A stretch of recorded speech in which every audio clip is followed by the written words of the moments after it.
Quand tu veux.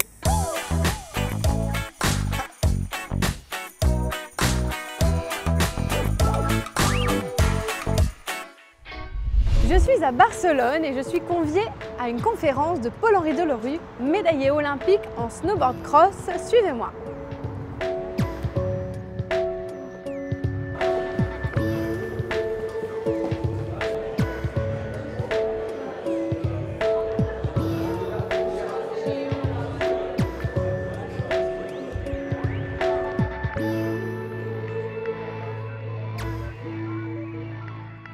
Et pour moi, être libre, c'est oser sortir de sa zone de confort, c'est accepter de regarder ses peurs et de les dépasser.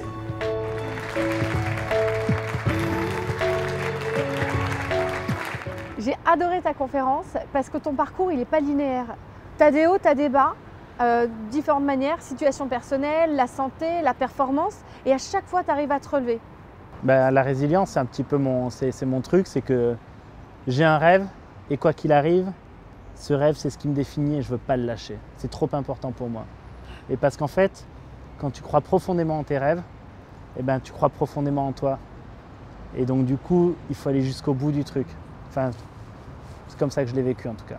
C'est marrant que tu dises ça maintenant parce que toi, quand tu as raccroché ton snowboard et que tu as commencé ta reconversion, tu ne l'avais pas franchement anticipé.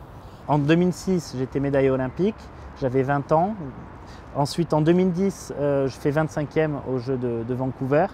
Je me casse la gueule violemment, mais par contre, j'ai une opportunité énorme, c'était de rentrer chez SNCF. Et c'est justement chez SNCF où un de mes collègues qui me dit « Polo, tu es super bon en gestion de stress, est-ce que tu ne veux pas nous faire un témoignage sur la manière dont tu gères tes émotions ?» Mes premières conférences étaient en 2012. Même si au début, c'était pourri, j'ai kiffé et je me suis dit, ça, c'est fait pour moi. Et puis tu voyais que tu avais une marge de progression. Elle était énorme. Ouais. Et en fait, moi, ce qui me motive, c'est le contact, c'est le partage et c'est l'adrénaline, c'est l'excitation. Ouais. Et du coup, tout ça s'est réuni lors de mes conférences, d'autant plus que la première de mes peurs, c'est la prise de parole en public. Ouais.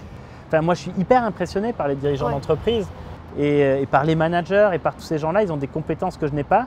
Mais en fait, je me suis rendu compte que, au fil du temps, j'ai développé des compétences qu'eux n'ont pas forcément. Mais là où tu vas plus loin, c'est que tu t'occupes de ta reconversion et tu t'occupes aussi de la reconversion des autres sportifs de niveau. Tout à fait. Donc ça, c'est ma deuxième casquette en fait. Donc je suis coach et conférencier et d'un autre côté, j'ai créé Double Mixte. Notre job en fait, c'est d'accompagner les athlètes en activité ou en post-carrière sur leur projet de vie. Le projet de vie, c'est la carrière sportive et la carrière professionnelle. Là-dedans, il y a un bilan de compétences, il y a du coaching et il y a de la mise en relation avec le monde de l'entreprise. Est-ce que tu le fais aussi parce que toi, tu n'as pas eu cette chance-là? En fait, je suis encore en train d'affiner mon projet professionnel. Et je trouve que c'est d'une complexité vraiment incroyable parce que tu es sportif et donc tu as un certain statut social. En fait, tu as une identité à redéfinir totalement. Je suis convaincu qu'il est tellement profond qu'il y a besoin d'un accompagnement. Passer d'un corps affûté, gaulé, beau comme un dieu.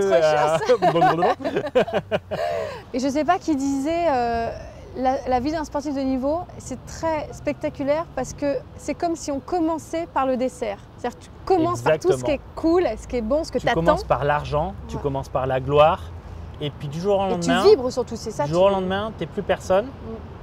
Et puis les robinets se coupent aussi, tu n'as plus d'argent et en fait, tu n'es plus bon nulle part.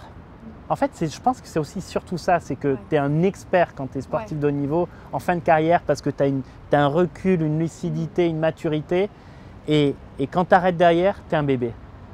Ouais.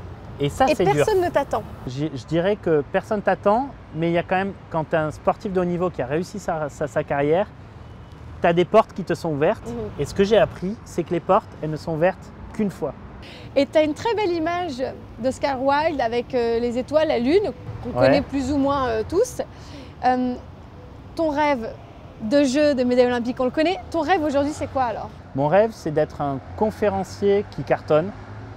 C'est faire 3-4 conférences par mois et faire de l'accompagnement de sportifs. En fait, faire de l'accompagnement coaching de tout le monde. Merci Polo pour ton temps et on va quand même aller prendre notre petit avion Allez, avec plaisir.